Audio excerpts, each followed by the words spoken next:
sus deberes, sus derechos, sus obligaciones y las normas. Tablero Jurídico, la exposición más completa en el marco jurídico. En Tablero Jurídico, temas de actualidad y la noticia jurídica del día. Tablero Jurídico, con la dirección del doctor Luis Ernelio Palacios. Tablero Jurídico. ¿Cansado de pelear con sus arrendatarios? ¿Desocuparon y no pagaron los servicios públicos? ¿Deterioraron el inmueble? Llámenos. Alincol le tiene la solución. Le adelantamos hasta 3 meses de arrendamiento sobre vivienda dada en administración. Asistencia Legal Integral de Colombia. Le administramos sus inmuebles, ventas, avalúos, préstamos hipotecarios. Alincol. Carrera Tercera 1240, Centro Financiero La Ermita. Teléfonos 884-3499 y 884-3990. Los invitamos para que sintonicen en el canal SET el programa Tablero Jurídico de lunes a viernes de 3 a 4 de la tarde en directo, para que usted conozca cuáles son los derechos en materia laboral y de la seguridad social, el derecho a la familia, el derecho constitucional, el derecho laboral, entre otros, porque usted debe conocer cuáles son esas normas jurídicas que le regulan cada uno de sus actos.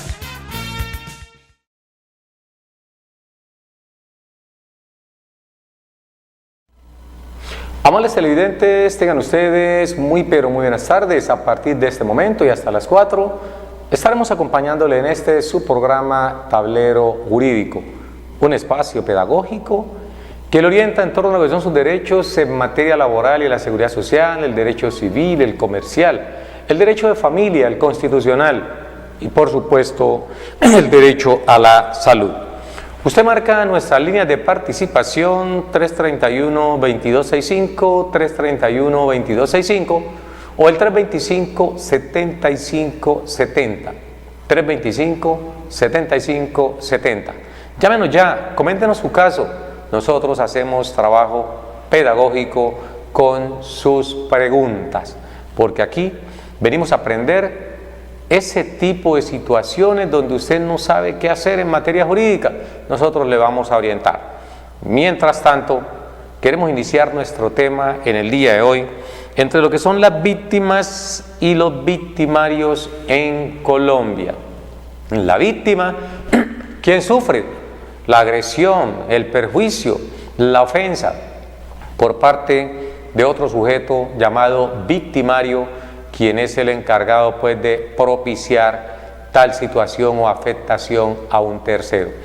Iniciamos con este tema porque es común encontrarse expresiones en la sociedad, sino en la mayor parte de los casos, en donde el propio pueblo entra a tener muchas consideraciones con los victimarios, mas no con las víctimas. Es normal encontrarse siempre protección y en amplias variedades para quienes son los victimarios, pero casi nunca o pocas veces ni siquiera el mismo Estado tiene una protección adecuada para las víctimas. Por eso ese decir de que si a una persona, por ejemplo, ha recibido de parte de otra un préstamo o mutuo, que así se denomina técnicamente en el Código Civil, el mutuo o préstamo de dinero o cosas fungibles, que son aquellas que desaparecen con su primer uso de acuerdo a su naturaleza. El dinero es un bien fungible. Cuando lo usas, por supuesto, va a desaparecer. Así lo define el Código Civil de Andrés Bello, cerca de 1873, por allá. ¿Qué sucede entonces con respecto a este tipo de casos? Si usted recibe dineros de otra persona, hay intereses, por ejemplo, resulta que quien le facilitó el dinero a usted le exige su pago, usted no lo cancela y esa persona, llamado acreedor, inicia un proceso y ese proceso que inicia la persona, por supuesto, es un proceso ejecutivo y cuyo objeto es precisamente obligar a través de una acción judicial que el deudor pague la obligación, pero el deudor ni se inmuta, después de haber recibido el dinero de parte de un acreedor. En ese evento, entonces, lo que sucede es que a través de su abogado usted presenta un proceso ejecutivo. Se surten todas las etapas conforme a lo que establece la ritualidad o los códigos procesales. Y cuando se llega ya a la instancia del remate, todo el mundo mira al victimario, a quien no ha pagado, y entonces ahí se convierte como si fuera una víctima. Pero nadie dice, es que esa persona recibió de otra un dinero a cambio y no lo ha cancelado, porque aquí siempre se mira esa parte. Es lo que en filosofía se denomina causa y efecto. La gente en Colombia ve los efectos, pero pocas veces observa las causas. Y esa es una situación que hay que tener en cuenta cada vez que observemos una determinada relación en cualquiera de los aspectos. Y si es en el aspecto judicial, con más razón hay que observar antes de opinar. Decimos esto porque en Colombia nos hace falta una verdadera política criminal, porque aquí en el campo penal, más que en ninguna otra área, siempre se está protegiendo al delincuente, siempre, en la mayor parte de los casos.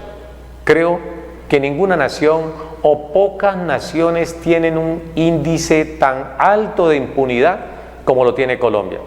Esa impunidad que puede bordar el 97, 98%, es aquí, se enquistó, se atornilló aquí en la sociedad colombiana, y poca efectividad se le ve a los resultados pues de los entes encargados de sancionar o de impartir en orden.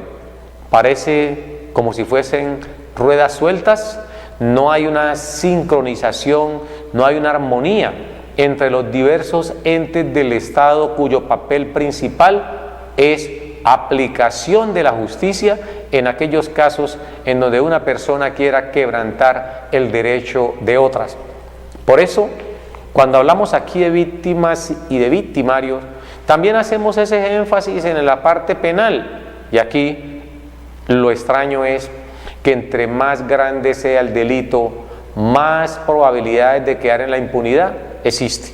Es irónico, aquí en Colombia es muy pero muy fácil que una persona delinca a gran escala, bien sea en las instancias del Estado, bien sea en las instancias de la sociedad.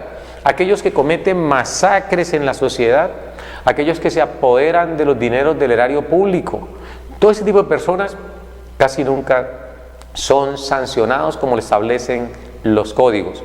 Siempre está la marrulla, bien de parte de la persona o de sus abogados, y eso conlleva muchas veces a que queden los hechos en una total impunidad.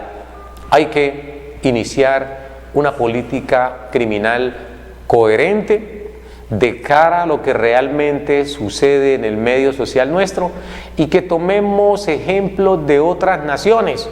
Muchas naciones están allí para que las podamos observar. Si no hacemos eso a tiempo, esta sociedad va a terminar en un caos. No solamente es la intolerancia, y esa intolerancia también es una consecuencia en muchos casos de la falta de aplicación de la justicia. Hoy, precisamente hoy, en Bucaramanga, un alcalde que termina en las vías de hechos con un concejal, porque si son funcionarios públicos que representan a una sociedad, y en este caso son de elección popular, ¿cómo es posible que dos funcionarios de ese nivel, de esa escala, un alcalde popular de una ciudad como Bucaramanga y un concejal, se vayan a las vías de hecho, y donde el concejal termina ripostando o agrediendo también al alcalde, al parecer porque el alcalde también agredió al concejal? ¿Por qué entonces le piden a la sociedad buen comportamiento si tenemos funcionarios que no dan buen ejemplo? ¿Cuál es el ejemplo que los funcionarios de alta escala en Colombia le dan a la sociedad? Ninguno, antes por el contrario. Son pésimos ejemplos los que se dan, y no solamente en este caso que citamos, donde se irradia una evidente violencia, una evidente intolerancia, una falta de discurso para resolver los problemas. Entonces, no le podemos pedir a la persona que es iletrada, a la persona de a pie, que demuestre buena conducta, que no sea violento, cuando los que nos representan en las altas esferas del Estado son más violentos que ningún otro. Vamos con televidente en línea. Buenas tardes. Buenas tardes, ¿cómo me le va? Bien, muchas gracias, doctor. Cuéntenos, ¿cuál es su nombre? Perdone una preguntita, a ver si le puedo hacer una consultica apartando del tema de pensiones. Sí, señor. Cuéntenos. Me sucede que mi esposa vendió un vehículo hace 5 años, pues le hizo al señor comprador una promesa de venta autenticada con notaría la venta. Sí, señor. Y el señor a su vez no ha hecho traspaso del vehículo. Pues en esta semana nos llegó una notificación de que tenía varias infracciones esa persona. Entonces pues nos tiene pues preocupados esa falla, esa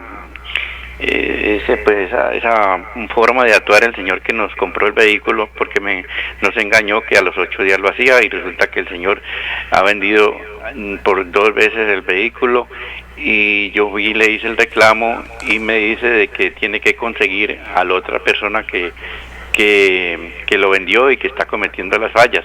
Pero yo le dije al señor que yo había hecho el compromiso con él, que tengo una promesa de venta autenticada y que él me debía de responder. Me estoy preocupado por eso, doctor. ¿Qué debo de hacer? ¿Cuál es su nombre, mi señor? José Restrepo. Don José Restrepo, que nos llama aquí de la ciudad de Cali. Bueno, puede colgarnos la línea don José Restrepo y vamos entonces a orientarle qué hacer al respecto. Es una situación muy común en esta sociedad.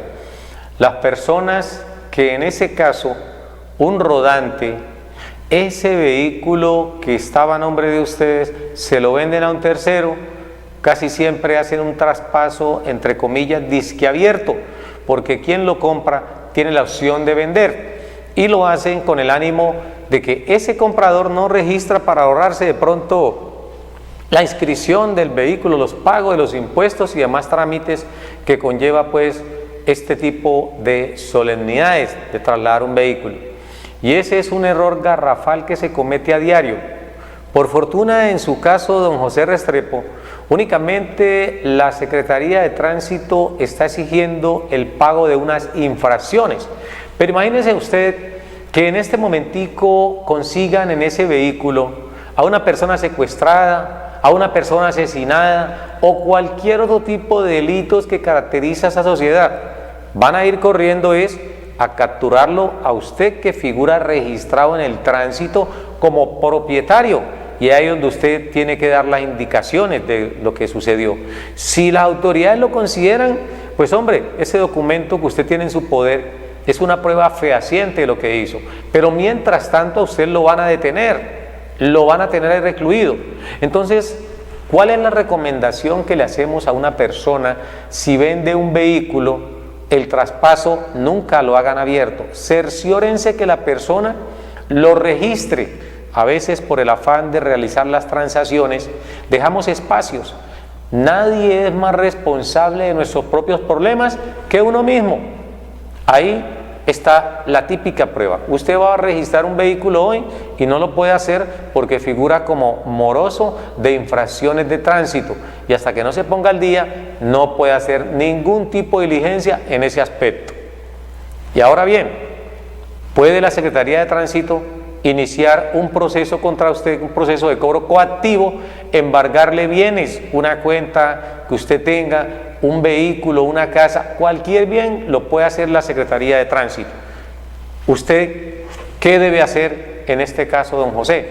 Como usted tiene un documento de esa naturaleza, usted debe elevar un derecho de petición ante la Secretaría de Tránsito.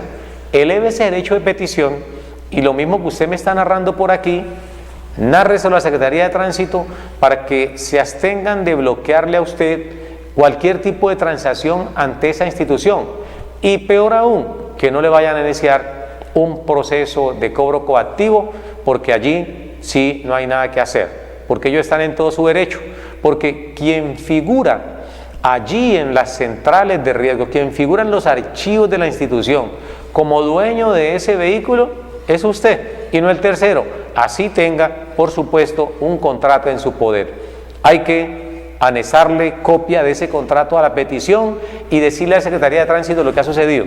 Hay muchas otras cosas que se pueden hacer. Mandar, por ejemplo, a detener ese vehículo, darle orden a la policía que lo paralice donde se encuentre porque es un vehículo que está a nombre suyo aún y como dueño usted puede tenerlo. Ya entrará el actual tenedor del mismo a buscar quién se lo vendió y ese que se lo vendió a su vez buscará quién se lo vendió hasta llegar a su paradero y ahora sí enderezar las cosas en debida forma. Es una labor que debe hacer también la Secretaría de Tránsito. Pero como decíamos ahorita, antes de ir con Televidente en línea, hay funcionarios que son negligentes en ese aspecto y la función o labor que deben realizar se la trasladan a un tercero. ¿Por qué no persiguen el vehículo y la misma Secretaría de Tránsito, al saber que tiene infracciones, pues de órdenes? Sus funcionarios están en todas las calles de la ciudad, los secretarios de tránsito, los agentes de tránsito, los agentes de policía, todos pueden recibir una orden de esa naturaleza para que se aprenda ese vehículo y se ponga a disposición de la Secretaría de Tránsito y que no esté, en su caso, usted reportado como deudor de algunas infracciones. Bueno, esto es lo que tenemos para decirle pues a don José Restrepo.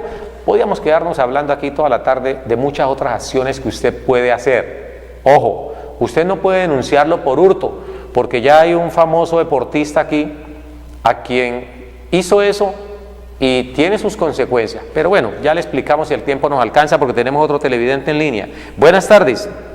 ¿Aló? ¿Cómo me le va, señor? Gracias, buenas tardes, ¿cómo le va? Bien, Estoy ¿usted? viendo aquí el programa y entonces lo que pasa es que tengo una inquietud. De hace 3 años le hice un préstamo de una plática a una señora que era amiga de mi esposa y por medio de ella yo le hice el favor, entonces de 1 millón de pesos, de hace 3 años me está pagando y nunca me dice que sí, que no me va a pagar, pero no me paga. Entonces yo tengo unas letras firmadas y autenticadas, pero según parece una abogada la dijo que eso estaba mal hecho y yo no sé qué puedo hacer ahí en ese caso. Esa letra que usted tiene en su poder, ¿le pusieron fecha de exigibilidad, es decir, la fecha en que la deudora iba a pagar? Pues hombre, yo creo que pues parece que por eso es que tiene el problema. No sé si es por eso que yo no sabía cómo era ese coso que yo siempre prestaba, era así de boca. ¿Cuál es su nombre, mi señor? Señor ¿Cuál es su nombre? Moisés Aristizábal. Don Moisés Aristizábal. La persona a la que usted le prestó el dinero, ¿usted sabe si trabaja, tiene algún bien? Ella sí tiene un bien, pero ella no trabaja. A ella le mandan plata el hijo de Estados Unidos y una hermana. ¿Qué tipo de bienes tiene la señora? Pues sinceramente yo como nunca he entrado allá, tengo una casita, la casa que allá donde vive. Ah, bueno, tiene una casa que es propiedad de ella. Parece que sí, señor. Bueno, y usted tiene una letra. ¿Usted recuerda exactamente cuánto hace que prestó ese dinero? 3 años, más o menos. 3 años más o menos, sí. ¿Más de los 3 o todavía no han cumplido los 3 años? Pues yo creo que ya está por cumplir, si no ha cumplido ya está por cumplirse. Bueno, entonces vamos a explicarle entonces a don Moisés Aristizábal qué hacer al respecto. Señor. Muchas gracias por comunicarse con nosotros, don Moisés. Bueno. Tome atenta nota lo que le vamos a indicar aquí en Tablero Jurídico y de antemano le agradecemos que usted nos llame. ¿Por qué le decimos que lo agradecemos? La sociedad está completamente descompuesta por ese tipo de actos. Por eso iniciamos el programa en el día de hoy hablando de víctimas y victimarios de la sociedad. En este caso, usted es una víctima, pero no todo el tiempo puede dársele la razón a sus victimarios. ¿Qué sucede? Usted con esa letra de cambio, primero debió cerciorarse si estaba bien elaborada, porque es una sociedad que no es la misma de hace muchísimos años, cuando los abuelos decían que la palabra estaba por encima de cualquier cosa. Hoy ni siquiera los documentos sirven para respaldar, porque la gente no le interesa. Hoy usted no puede hacer contratos en el aire o mal elaborados, porque cuando uno deja algún espacio en la realización de un contrato, de un documento, ese espacio que se está dejando allí sin diligenciar es un problema mañana. Por eso hay que tomar siempre las instrucciones del caso. ¿Qué se puede hacer al respecto? Si usted tiene en su poder una letra de cambio, hay que verificar que la misma esté abierta y que usted tenga a lo mejor carta de instrucciones. O si la letra o título valor está debidamente diligenciado, entonces hay que iniciar un proceso ejecutivo ante un juez civil municipal. Ese juez va a conocer, por ejemplo, que se den los requisitos que exigen para ser título valor. Ayer estaban en el artículo 488 del Código Procesal Civil, hoy están en el Código General del Proceso y se indica que un título valor es cualquier documento donde conste una obligación y una fecha de exigibilidad por parte del tenedor o beneficiario del mismo. Si hay una letra donde una amiga, una cuñada, una familiar suya se comprometió a pagar, esa letra debe hacerse efectiva. ¿Y cuándo se hace efectiva esa letra? En la fecha en que establecieron. Un título valor como la letra de cambio tiene un término de caducidad o de prescripción de 3 años. Por eso es muy importante saber con precisión cuándo se cumplen con exactitud los 3 años.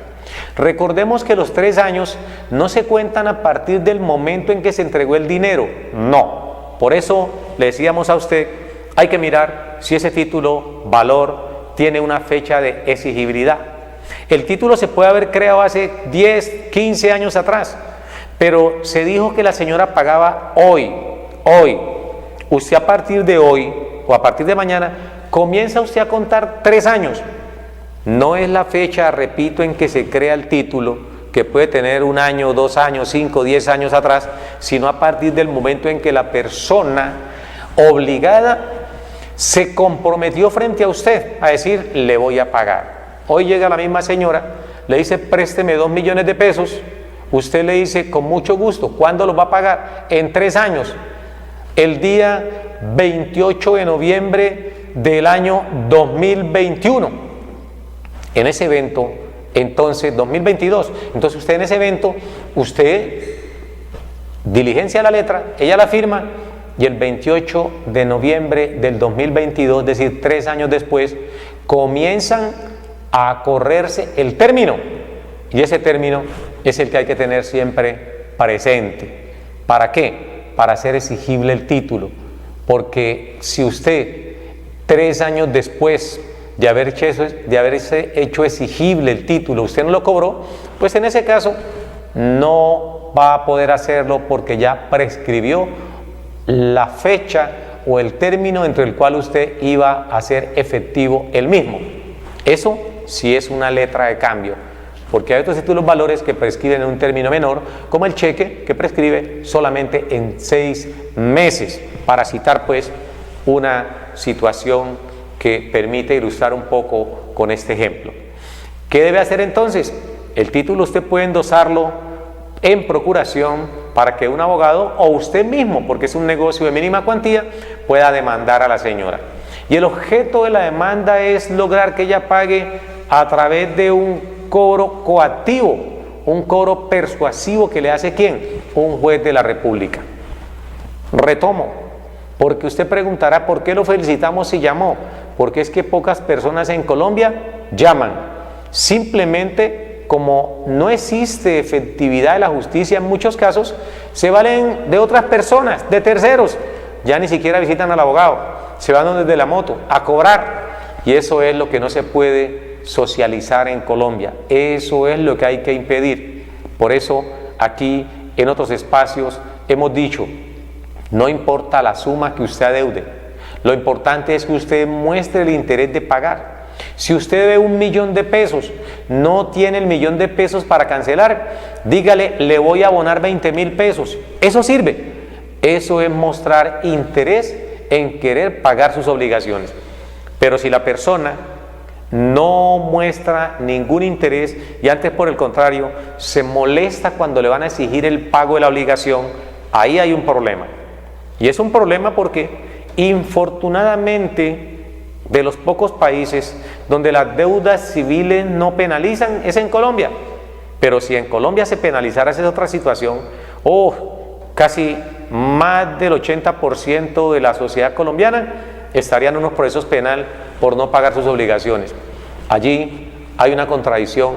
No sabemos si el no pago descarado de muchas personas de sus obligaciones obedece a que eso no se penaliza en Colombia.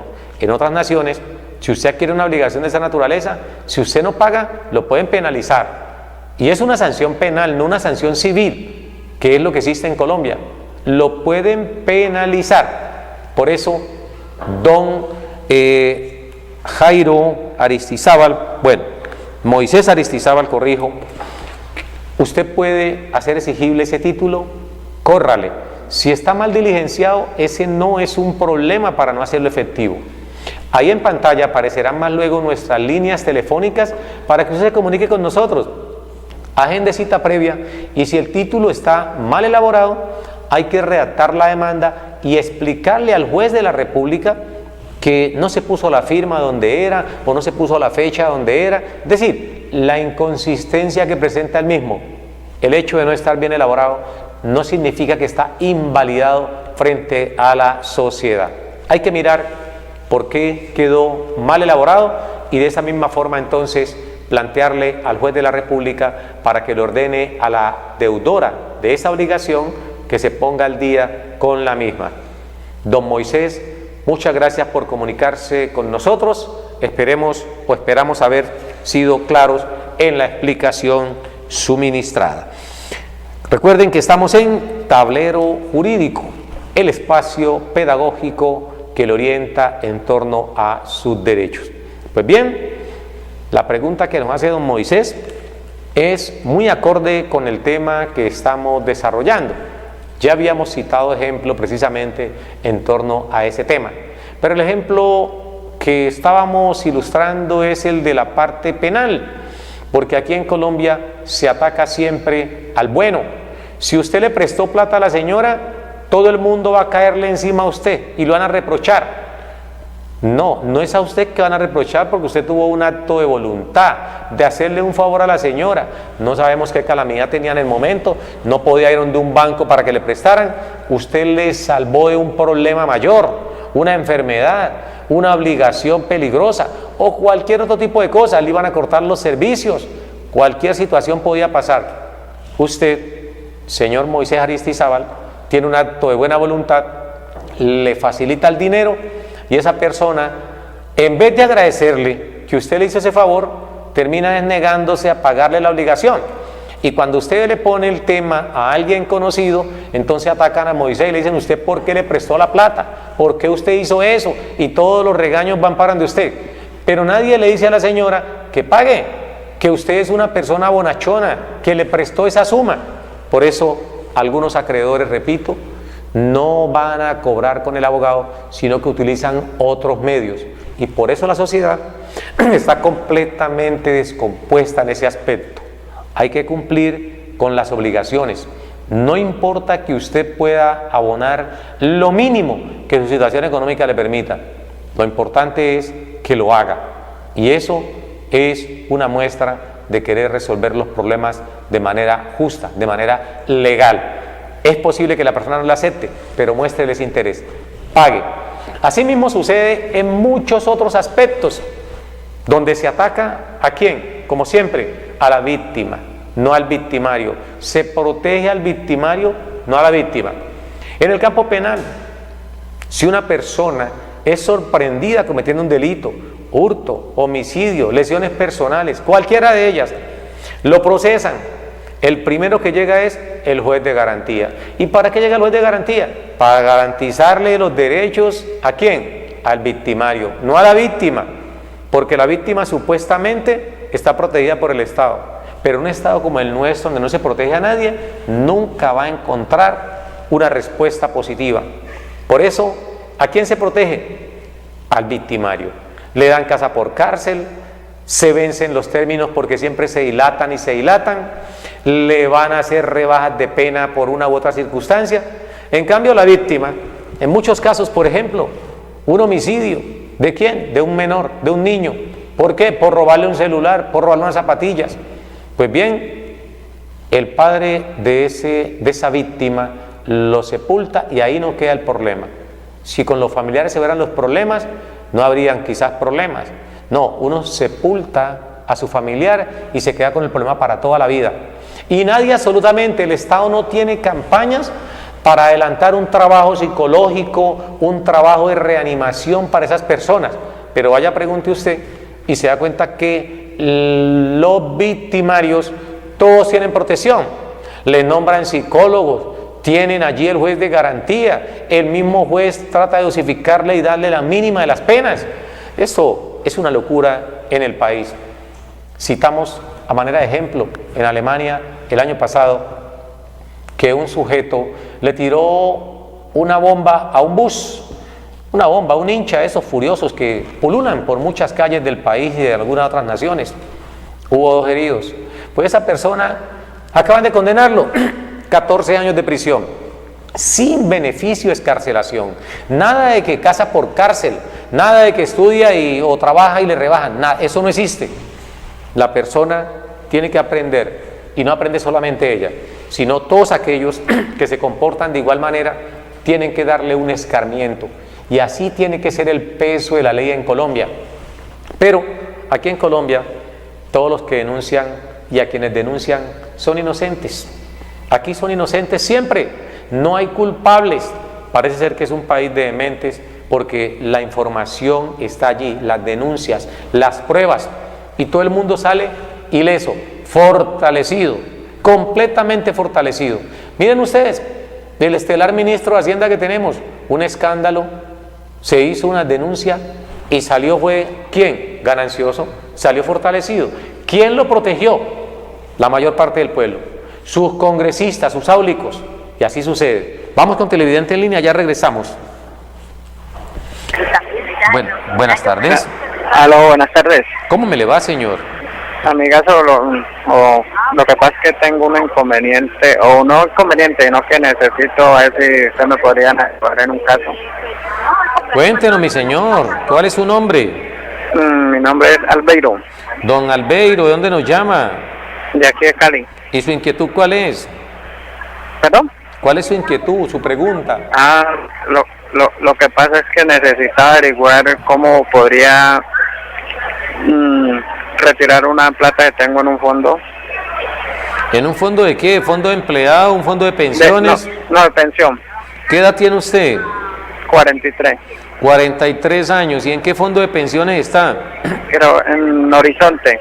O en Horizonte o Porvenir, uno de los dos. Correcto, usted está en Porvenir, correcto, en ese fondo de pensiones. ¿Usted ya es pensionado por invalidez? No, ninguna de esas causas. Perfecto. Y si usted quiere saber, ¿cuántas semanas tiene cotizadas en ese fondo? Perdón, no le escucho bien. ¿Cuántas semanas tiene cotizadas en el fondo? Estoy en 560 y algo. 560 y pico de semanas. Bueno, la pregunta es cómo retirar los aportes que tengo en ese fondo de pensiones. ¿Usted no está trabajando ahorita? No, señor, no he vuelto a cotizar y creo que no voy a poder volver a cotizar, no he podido. ¿Por qué no puede volver a cotizar, mi señor? No quiero, porque dicen que uno no alcanza a pensionarse ya. Bueno, vamos a orientarle a usted, mi señor, y no se deje engañar por quienes no saben del tema. ¿Usted está en este momentico en un teléfono público que escucho por ahí un ruido o usted está en su casa? Sí, señor, estoy en un minutero. Bueno, ¿y cómo hace entonces para escuchar la respuesta? ¿Por aquí en directo? Pues me gustaría, pues si podría darme una cita o algo, usted me dirá qué día y yo podría ir. Entonces tome nota de los teléfonos para que usted agende cita y por aquí también le vamos a resolver a personas como en su caso que tienen una situación similar. Usted puede comunicarse con el 884. Un momentico, porfa. Un momentico, disculpe. Sí, señor. Dígame, señor. Usted puede comunicarse con el 884-3499. 3499. 884-3499. Sí, señor. En ese teléfono le pueden agendar cita. Sin embargo, le vamos a dar respuesta por aquí. Para que usted no tenga que gastar dinero en consultas, que podemos resolverle por aquí en vivo y en directo, sobre todo en este Sí, tipo de señor. situación. Ese dinero que usted tiene en ese fondo de pensiones no lo puede retirar todavía hasta que no cumpla los 62 años. Ojo, Sí, señor. hasta que no cumpla los 62 años. Porque el artículo 66 de la Ley 100 establece que únicamente se pueden devolver los saldos cuando la persona ha cumplido la edad mínima para la pensión y las semanas que tiene son insuficientes. Usted Sí, tiene señor. 43 años, me decías, Sí, señor. aún le faltan 19 años. ¿Qué le recomiendo yo? Don Albeiro, don Albeiro, ¿qué le recomiendo? Trasládese de fondo. Diga que esos dineros se los trasladen a Colpensiones. Sí, señor. Y en Colpensiones usted puede acudir a través del Fondo de Solidaridad Pensional y allí le van a dar un subsidio durante 15 años que representan más de 750 semanas. Sí, señor. Y esas más de 750 semanas que tiene, le suma a las 565 que tiene. Y usted va a tener casi 1.300 semanas y se puede pensionar. ¿Cuánto puede usted seguir aportando con el Fondo de Solidaridad Pensional? 31.000 pesos mensuales. 31.000 pesos mensuales puede seguir cotizando porque el Estado le subsidia el 75% del valor del aporte. Eso lo puede está hacer. bien. Porque usted tiene Bueno. 43 años, todavía se puede cambiar. Puede colgarnos entonces, le ampliamos aquí a otras personas, porque ese es un tema muy interesante. Nos dice don Albeiro, tengo cotizadas cerca de 560 y tantas semanas. Esas semanas quiero retirarlas porque estoy sin trabajo, no he podido volver a cotizar y no creo que vuelva a aportar a ese fondo. No, aquí hemos agotado algunos programas diciéndole a la gente, esas semanas pueden constituir un seguro de vida para usted. En el caso de don Albeiro, si no ha conseguido más trabajo y no puede conseguirse cerca de 200 y pico mil de pesos, que es el aporte que se puede hacer como independiente, tanto a salud como a pensión, yo le sugiero que esas semanas las traslade a Colpensiones. Y en Colpensiones, bajo la figura del Fondo de Solidaridad Pensional, exige una ayuda del Estado. Y el Estado, bueno, siempre me equivoco diciendo que es el Estado. No es el Estado. Somos todos los que hacemos parte del régimen contributivo. Quienes tienen capacidad de pago hacen un aporte adicional al sistema de seguridad social bajo el principio de solidaridad. Es decir, todos los que tienen capacidad de pago aportan un granito de arena más para que se pueda subsidiar algunos servicios de quienes no tienen capacidad de pago en el momento. Y en este caso, don Albeiro, con 565 semanas, pues hombre, no retire esas semanas. Si no alcanza a cotizar las 1.150 mínimas que se exigen para pensionarse, hombre, trasládese al Fondo de Solidaridad Pensional, porque en Colpensiones usted recibe una ayuda del 75% del valor de ese aporte. Solamente hace el esfuerzo de conseguirse 31.000 pesos para este año, 31.000 pesos mensuales y sigue aportando. Uno no sabe, si no tiene trabajo, lo más seguro es que usted no sea profesional. Y si no es profesional, es porque es una persona que vive del rebusque o vive del jornal, de lo que le pueda surgir diariamente. Y eso de por sí, si no es un gran trabajador, un gran comerciante para mañana tener un emporio económico, lo mejor que puede hacer es estar ahorrando semanitas, porque va a llegar un momento que las fuerzas no le van a alcanzar para usted poder obtener su propio sustento.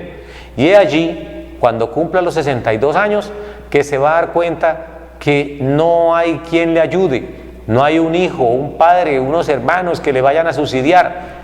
Y malo sería pues que todo el mundo hace el esfuerzo para conseguir lo poco que tiene y dárselo a un tercero. Entonces usted debe estructurar su propia pensión.